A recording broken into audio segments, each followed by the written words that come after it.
I think Georgia fans are going to love what Kirby Smart just said about some of his freshmen. That's what we're talking about in today's video. He had a lot to say about several of his first-year players, and we're going to talk about why it's important that they continue to play in this world of college football, where if you're bringing in a talented freshman and he's not playing, chances are he's looking elsewhere in the offseason. So we're going to talk about all that and which freshmen are emerging and which could see more of the field over these last several weeks. We're also going to talk about his comments on the offensive line. I thought that was interesting too. So pretty much breaking down some of the stuff that Kirby Smart had to say this week, because one of the answers that caught my eye was what he had to say about some of the freshmen. Here's what he had to say. He said, quote, I think some of it is getting the opportunity due to some injuries that we've had. Talking about some of the freshmen seeing more snaps this year. He said confidence and more productive reps have also helped these young guys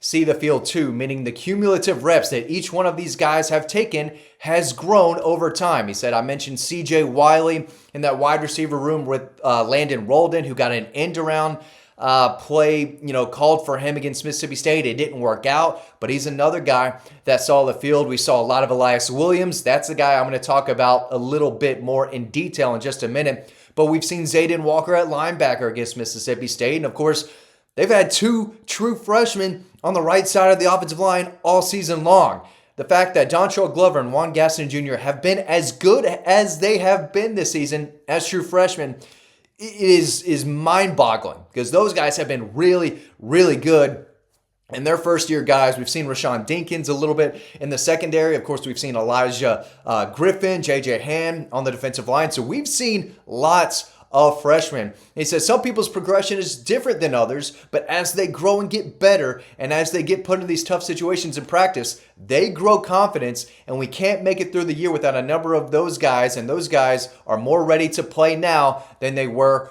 earlier in the year. And yeah, when you bring in an elite recruiting class, a lot of those guys are going to want to play. A lot of them are going to be practicing hard, and a lot of them are going to want to see the field. And if you don't play them, there's a real chance they could look elsewhere. That's just the reality of where college football is right now. And you've got a lot of kind of behind the scenes, phone calls, text, email saying, hey, if you do enter the portal later, here's what we can offer you. So there's a lot of stuff going on behind the scenes that technically isn't legal, but it's happening because it's still the wild, wild college football landscape, right?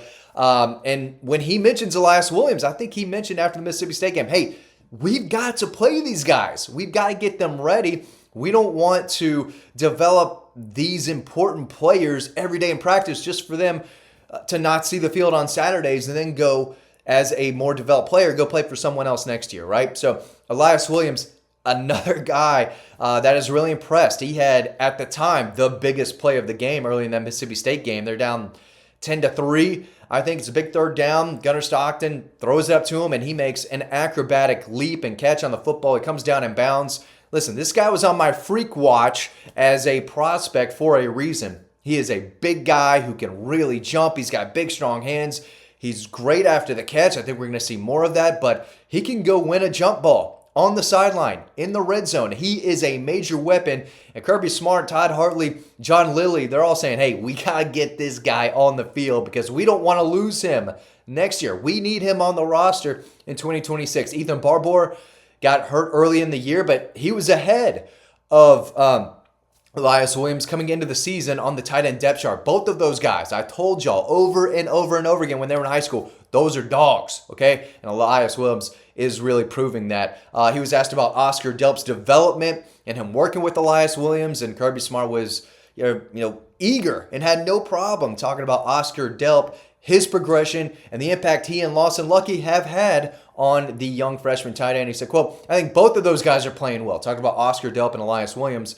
I think Coach Hartley and John Lilly, all those guys, they've done a great job with the development of Elias, but also with Oscar. Oscar was not a completed player last year, and he came back with a purpose of getting better. I think he just loves Georgia and loves the team, and he's so fired up every game to do whatever you ask him to do. He's just as excited about his downfield block for a touchdown as he is for his own catch for a touchdown. The guy's never complained one time since being here about touches.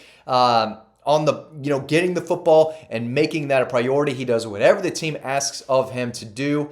And he's been a really good player because of it. I think he should take some ownership in Elias Williams' growth because he and Lawson Lucky both have shown him how to work, how to do things, what the standard is at Georgia, and they compete with each other to make each other better and better. So, you want to talk about the tight end room as I empty the trash here and make room on my laptop for this video here before I run out of space. The tight ends are getting better. They're getting more involved. They've got two really impactful guys, Lawson Lucky, Oscar Delp, that y'all know. They see the field all the time. But there's plenty of talent right behind them. Jaden Riddell came in when Lawson Lucky got out, and they threw it to him quickly, caused a PI. So this group is really, really talented. Kirby Smart has talked a lot about Elijah Griffin over the year. It's hard for the defensive linemen to rack up big numbers because they are just coming in and out all the time. There's so much substitution going on. And so it's not like he's out there every single play, but when he is out there, he's making an impact. I think he was one of the guys who made the big fourth down stop against the Gators late in that ball game. And so he's another guy that they really need to play. I'm not saying he's hitting the portal this offseason because, due to a lack of playing time, because he's getting it. The kid loves Georgia. But, I'll go back and say this about Oscar Delp real quick. You all know that I know him on a different level. I've live in the area. I was writing and talking about him since before he even had a Georgia offer. I was telling y'all to keep an eye on this kid. He gets the offer, he commits. He's a big time player. But I will say this: Kirby Smart said he's never complained, and I'm not saying he complained, but I was told that after the SEC championship, his freshman year, he went up to the staff and said, "Hey, why am I not playing? I want to play more. I played all year, didn't get a ton of playing time against LSU in that title game." And he worked hard the entire month leading up to the Ohio State game. And we saw him in that Peach Bowl against the Buckeyes as a freshman. The guy works hard. He wants to play. He wants to be out there. He wants to make an impact. And he has absolutely done that. So another guy to keep a close eye on. And, Kirby Smart's out here saying that, hey, if Elias Williams is getting better, you need to, kind of pat Oscar and Lawson on the back because they are leaders. And Kirby Smart talked about that the entire offseason. He doesn't want to talk about how these players are individually and their skill set. He wants to talk about their leadership, and those guys have definitely started to play that role. I want to talk about the offensive line real quick, too. He was asked about that. That's a group that continues to get better and better as they get healthy. And again, that's a unit with two true freshmen who have been playing their tails off, who are going to make Georgia's offensive line even better over the next 2 years.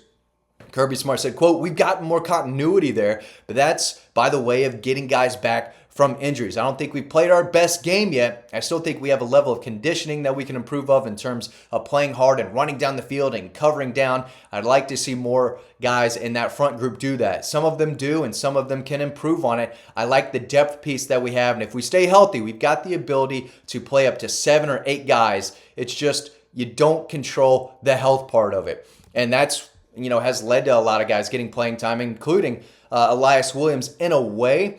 But we saw Talon Taylor earlier at wide receiver. We've seen some of C.J. Wiley. And we haven't seen, the edge guys a ton yet. Darren Nickenagbin, this guy we've seen a little bit. Isaiah Gibson, haven't seen a ton of him. But there's a lot of hungry, talented players who it's hard to call them freshmen now. A lot of these guys have been playing throughout the season. And a lot of them have been with this team on the roster in the program for close to 12 months now. So they're not the same players they were during fall camp and at the beginning of the season. And we're seeing a lot of freshmen play because, again, as a coach, you kind of have to play these guys. The last thing you want is for half your freshman class, which was highly, ranked, right? They signed a top 3 class. You don't want half of them immediately leaving after 1 year because they didn't play. So some of them are playing because they earned it. Probably all of them are playing because they earned it. But a lot of them are getting an easier chance because of either injuries or the ability to get more reps in practice. But, it's not ideal to play a bunch of freshmen, but we're seeing a lot of talent from Georgia's 2025 class, and I do think Elijah Griffin has a chance to be a star. I think Elias Williams has a chance to be a star. Juan Gaston Jr. is already one of the top young offensive linemen in college football. Dontrell Glover's probably right there with him. And we're seeing glimpses of the freshman wide receivers as well. And Zayden Walker, I thought, really flashed. The minute he got in there against Mississippi State, former 5-star guy, small town, Sly County, Ellaville, Georgia. He's out there making an impact. He's a guy with a really bright future too. So you can read more about this and other Kirby Smart quotes on dawgpost.com for free. But in this era of college football, you got to play the freshmen, and you better have talented freshmen to do that. And Georgia's got that all over the field. A lot of young talent. We're seeing it more and more each and every week. Thanks for watching. Hope you learned something. Again, you can read about this for free over on dawgpost.com. Thanks for watching, and I'll see you on the next video.